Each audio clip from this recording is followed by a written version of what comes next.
Mhm. Tai labas vakaras visiems susirinkusiam ir ofise, jau gausiai, sakyčiau, pagal kitus kartus ir už Zoom ekranuose. Tai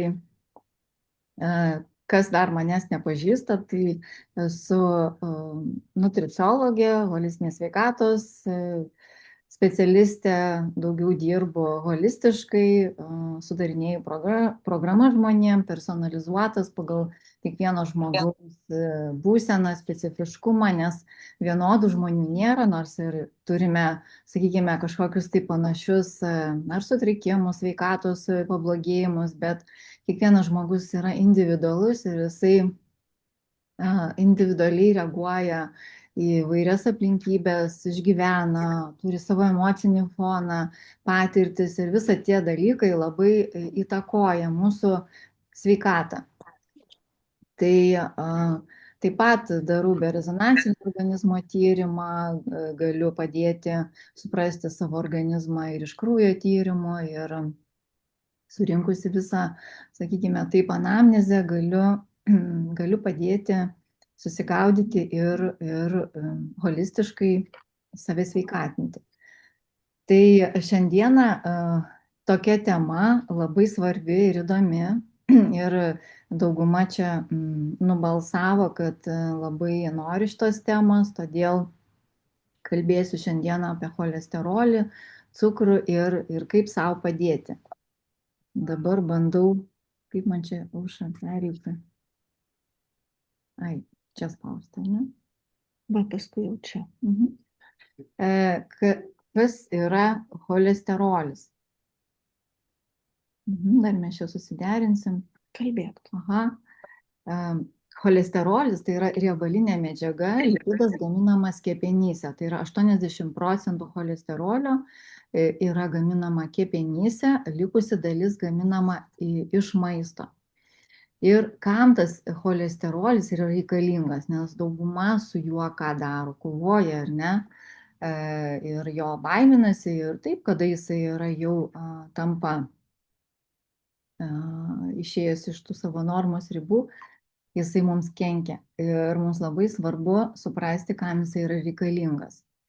Tai cholesterolis reikalingas, galima šito pašalinti, mūsų ląstelių membranoms, dėl to, kad mūsų visos ląstelės yra sudarytos iš būtent cholesterolio, ir jeigu ląstelė nebūtų to cholesterolio, tiesiog ląstelė negalėtų normaliai tiesiog egzistuoti.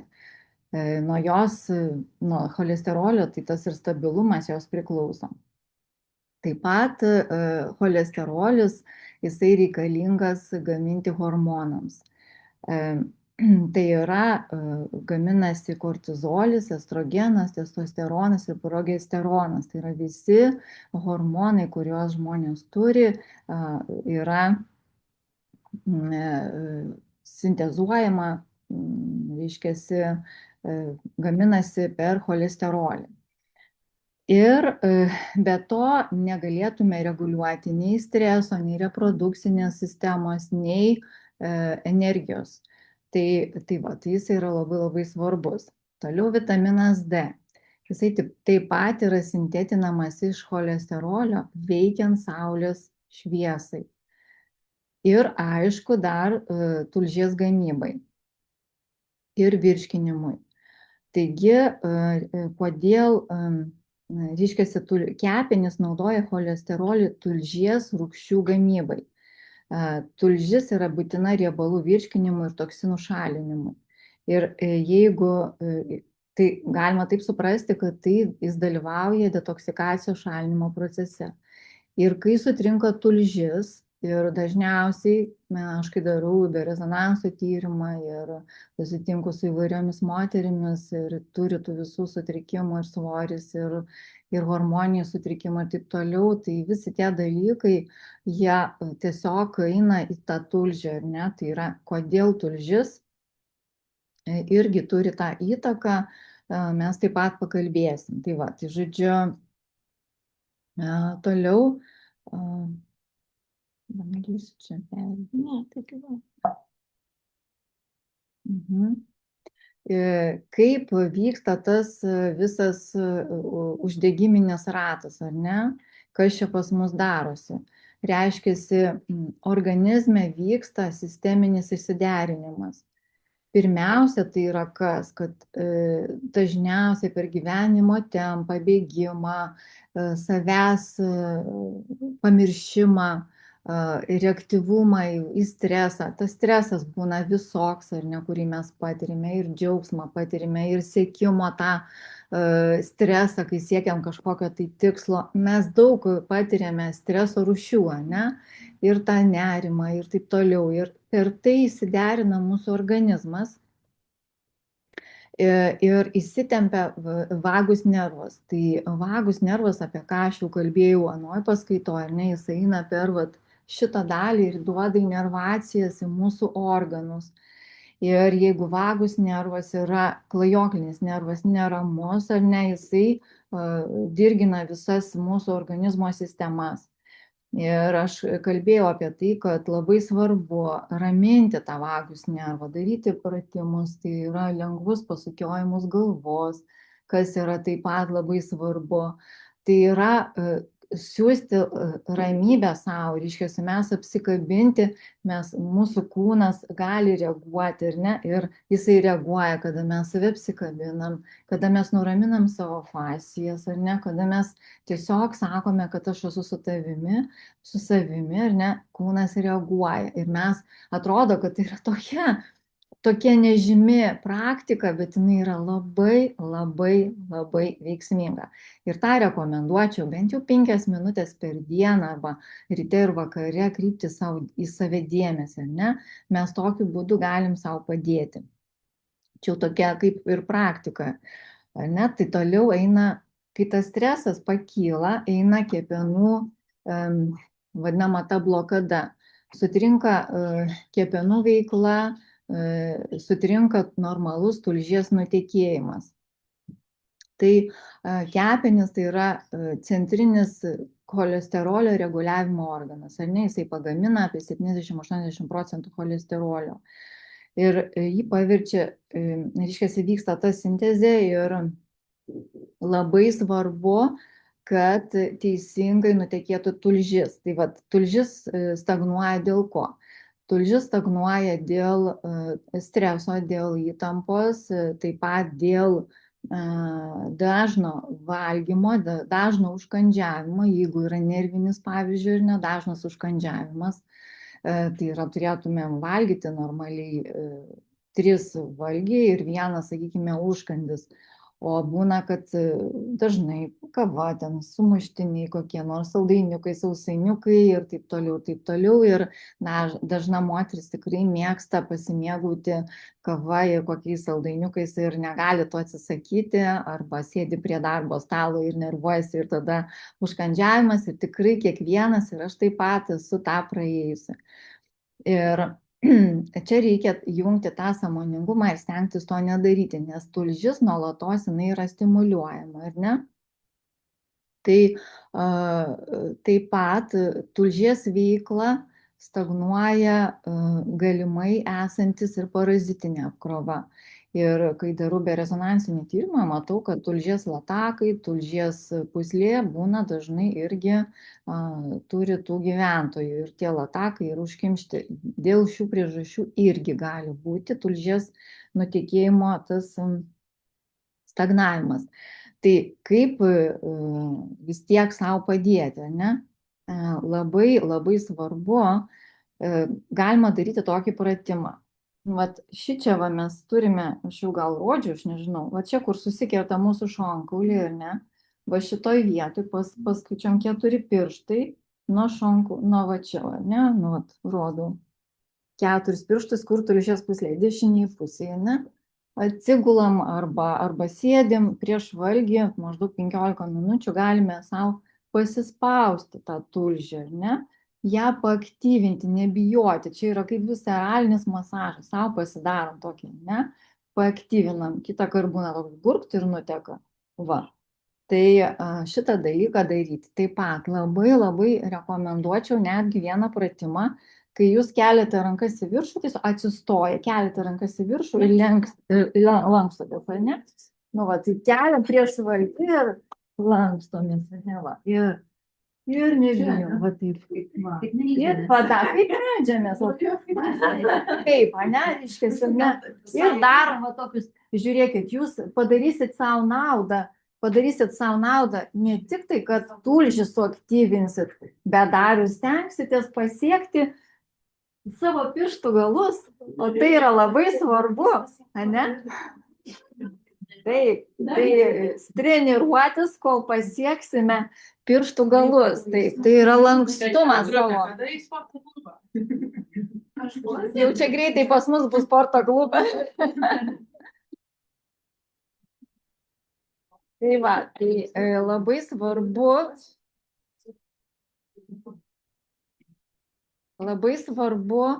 kad kepenys ir tulžis veiktų, kad kepenys gerai detoksikuotųsi, ar ne, dėl to, kad ir su amžium, ir vyresniam amžiui kepenų veikla yra sutrinka.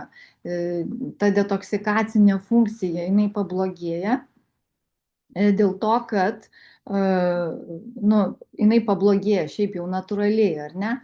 Ir kepenys jos turi detoksikuoti viską, ir estrogeno likučius, visų hormonų likučius, dar kitus toksinus, steroidus vartoja žmonės, vaistus, ir kepenys labai labai yra sutrinka. Ir jeigu jos sutrikusios, tada cholesterolis nepašalinamas, tada didėja tas LDL blogasis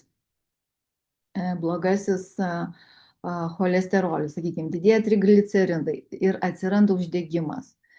Ir tokiu būdu yra skatinamas insulino irgi padidėjimas. Reiškia, kaip tai vyksta mūsų organizme. Cholesterolis, jisai kaip padidėja. Jeigu dažnai valgome, cukrus padidėja, ne? Jeigu mes dažnai valgome saldumynus, angliavandenius, vyksta dažniau užkandžiavimai, tada kas vyksta mūsų gliukozė, ar ne, cukrus, ar ne, mūsų ląstelė turi įkrauti tą gliukozę į mūsų ląstelę, o įkrauna tai kas? Insulinas. O reiškia, mūsų ląstelės turi būti jautrios insulinui. Jeigu mes daug valgom cukraus, tada ląstelės tampa tokios nejautrios, mažiau jautrios. Ir tada insulinas neįstengia įstumti tos gliukozės į ląstelę. Ir kas tada vyksta? Tada dar daugėja ir cukraus, ir insulino. Vyksta tas didėjimas, ne? Ir taip vystosi insulino rezistentiškumas. O kai insulino rezistentiškumas darosi, tai tada, kai cukrus tas cirkuliuoja, ar nereiškiasi kraujyje, kas tada? Jis virsta į riebalus. Ir kai jis virsta į riebalus, kūnas tampa, didėja visai, ar ne, aplinkui čia daugėja, žodžiu, visi tie procesai, nu, jie vienas su kitu yra susiję. Tai mums labai svarbu, kad reguliuoti tą insuliną, ne? Ir dar vienas svarbus dalykas, tai yra nervų sistema, aš kaip ir kalbėjau, ar ne, kad esant nerviniai įtampai, esant stresui, perdegimui yra stimuliuojamas simpatinė nervų sistema, tas klajoklinis vagus nervas, ar ne, ir jisai tada sulėtina tą virškinimo procesą, lėtėja tulžies išsiskyrimas ir kepenys dirba prasčiau. Tai va, tai visi procesai, jie vienas su kitu yra labai labai susiję, stresas didina kortizolio kiekį, tada tiesiogiai veikia gliukozę ir insuliną. Tai ir tokiu būdu net ir gerai besimaitinantis žmogus gali turėti pakilusį cholesterolį.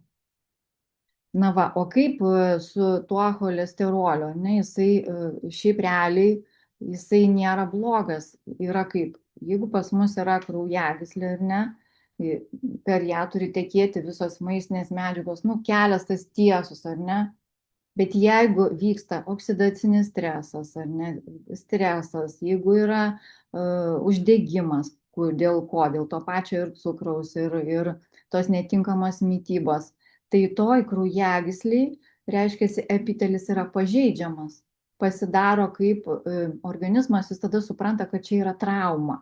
Ir jis tą, ten vat, važiuojat keliu ir ten duobelė, ne, reiškia, reikia ją užlopyti. Nu ir ateina, ten pradeda lopyti tą vietą, ar ne, ir ten pradeda kauptis, jeigu taip paprastai pasakius, tos visos, nu, blogasis tas cholesterolis, ar ne, ir jisai daro tą aterosklerotinių plokštelių, tą, vat, nu, kalnelį, taip pasakykime, ar ne, ir cholesterolis jisai kaupėsi. Tai va, tai žodžiu, cholesterolis nėra pats blogai, yra terpė, kurioje jisai cirkuliuoja, terpė, kurią mes patys sukūrėme savo gyvenimo būdų. Ir tai yra labai svarbu mytyba. Netgi vien tik tai su mytyba galima sumažinti tą cholesterolį. Ir tai yra tikrai tiesa, aišku, kad ir papildai, ir jau žmonės naudoja statinus tikrai, kada jau būna, nu, jau labai sudėtingos situacijos, aišku, kad niekas nesako, jau reikia vartoti, kad bent jau stabilizuoti tą situaciją, bet ją galima pareguliuoti.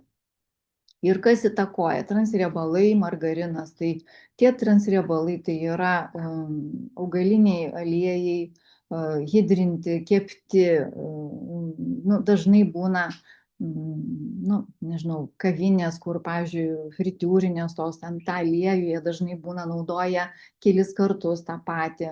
Nu, čia aišku, prisižiūrinti save žmonės gal tų dalykų nevartoja, bet mes kartais ir nežinom iš tikrųjų, gal mes kažkur pakeliaujam ar kažką, tai, bet aišku, čia reikia labai daug prisivalgyti, tai tiesiog stebėti save, nes tie dalykai, jie didina trigliceridus. Ir toliau labai svarbus dalykas omega 6. Šiai dienai labai svarbus santykis omega 3 ir omega 6. Omega 3 tai yra nu, gyvybiškai svarbus aliejus, ne, mūsų organizmui, nes jisai mažina tos uždegiminius procesus. Omega 6 irgi nėra blogai, bet kai jo mes prisivalgome, visur jo yra, visur tiesiog mūsų kasdienybėje. Ir tas omega 6 santykis turi būti geras, 4:1 bent jau, nu 2:1, tai būtų čia idealu.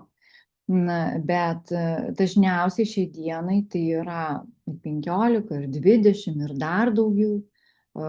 Tokie uždegiminiai rodikliai yra pas žmonės, todėl vis daugėja širdies, ten tų kraujagyslių ligų ir taip toliau.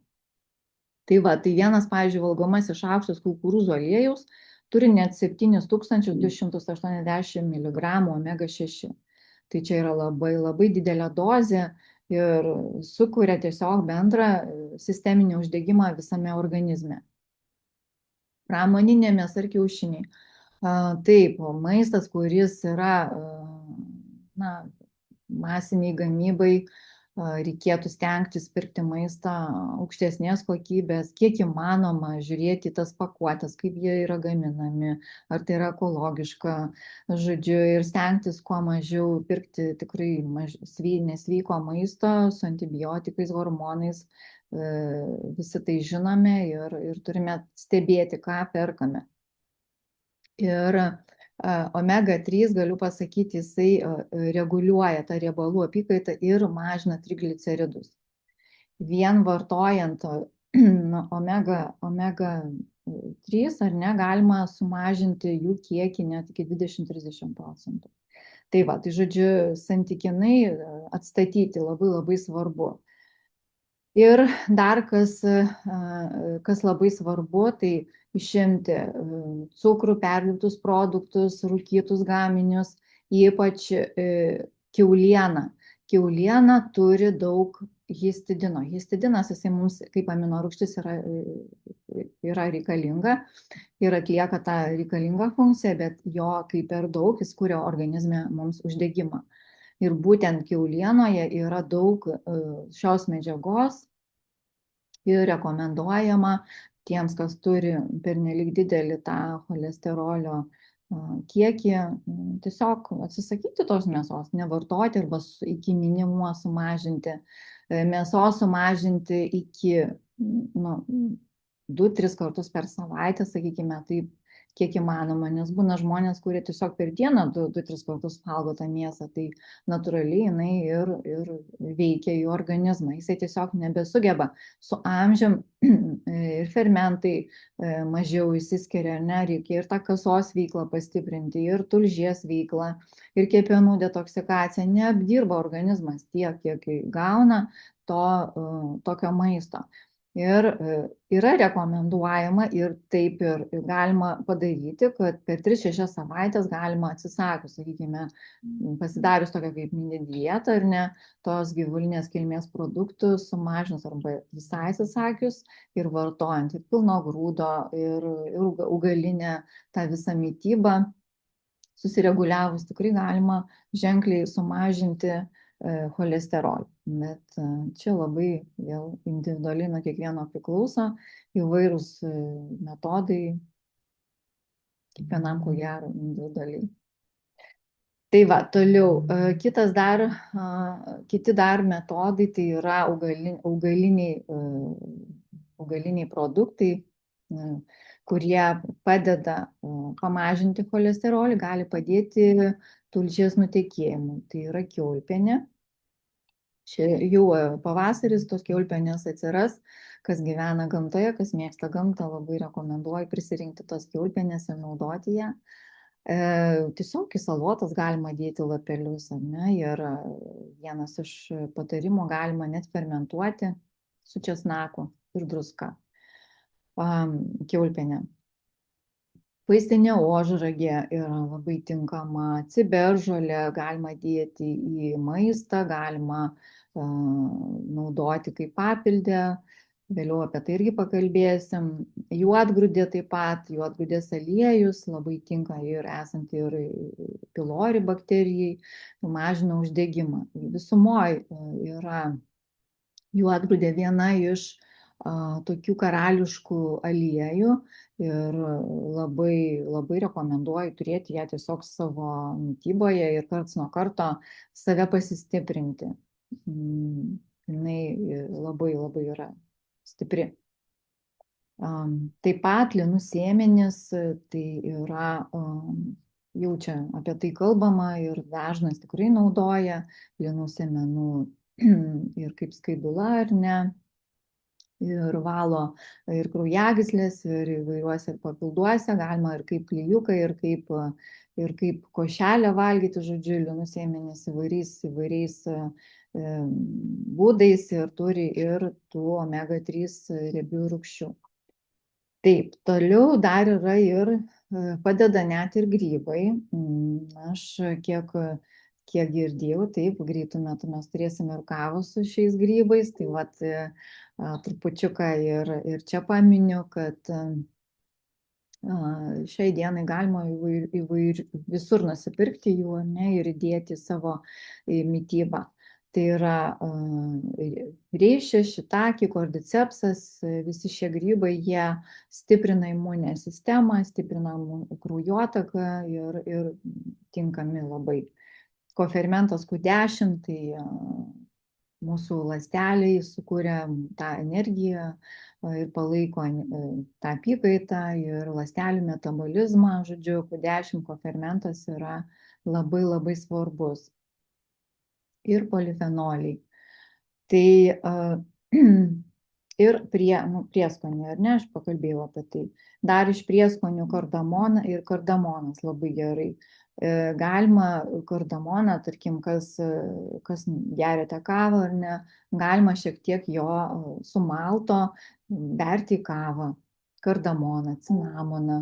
Kardamoną galima maišyti visur, kaip prieskonis, jis labai yra kaip kvepalai, kvapnus labai turi aromato daug, tai tiesiog jį galima naudoti ir atrasti savo mityboje. Na ir toliau, ką noriu paakcentuoti, tai yra pagrindiniai dalykai, kas turi būti lėkštėje, norint išeiti iš to cholesterolinio proceso nemalonaus. Tai yra pagrindas 50%, tai yra augalinė mytyba, tai yra 500 gramų daržovių, kaip užkandis gali būti vaisiai ir uogos. Vėlgi čia labai svarbu, kokia būsena po žmogų yra. Būna dažnai, kad grybelinė apkrova yra organizme ir labai krakmolingi, sakykime, daržovės krakmolingos ar vaisiai krakmolingi irgi netinka. Tai čia reikėtų atkreipti dėmesį ir daugiau naudoti tokias rūgštesnės, daugiau rūgštesnės uogas. Tinka, aišku, ir šaldytos, jeigu dar dabar nėra tiek tų uogų ir negalima ten naudoti, pavyzdžiui, vyšnios labai tinka šaldytos, ar ten kokias uogas turite mažiau saldžias. Na ir toliau šaltų jūrų žuvis, skumbrė, silkė, labai tinka lašiša, būtinai turi būti iš sveikų šaltinių, dėl to, kad lašiša tikrai yra įvairiais metodais užauginama ir turi daug ir toksinų, taip kad labai labai svarbu žiūrėti. Alyvuogių aliejų irgi galima atskirti, kaip jis yra kokybiškas, kada jūs alyvuogių aliejų paragaujat šaukštelį ir jums čia gerkliai jaučiasi toksai graužimas, reiškia, jisai turi daug polifenolių ir jisai yra kokybiškas. Tai va taip galima atskirti, ar kokybiškas ar ne aliejus. Nu ir aišku, sviestas turi ganėtinai pageidautina, kad jis būtų iš sveikai augintų karvių, nenatūralia žole. Jeigu tai nepavyksta, labai rekomenduočiau gysviestą tiesiog darytis ir kepti ant gysviesto ir netgi tepti galima ir skanu. Ir mes taip pat savo šeimoje tai darome ir, pavyzdžiui, iš 2 pakelių sviestų jūs galite tokius didelius pasidaryti savo sviesto, pasigardinti prieskoniais, žodžiu, pasidaryti savo skanų tokį maistą ir kepti ant jo, dėl to, kad sviestas jisai turi atsparus yra aukštai temperatūrai. Visi, kas yra atsparus aukštai temperatūrai, sviestas, avokado aliejus ir kokoso aliejus. Tai yra 3 aliejai, ant kurių galima kepti. Ir kepti lėtai, ant lėtos ugnies.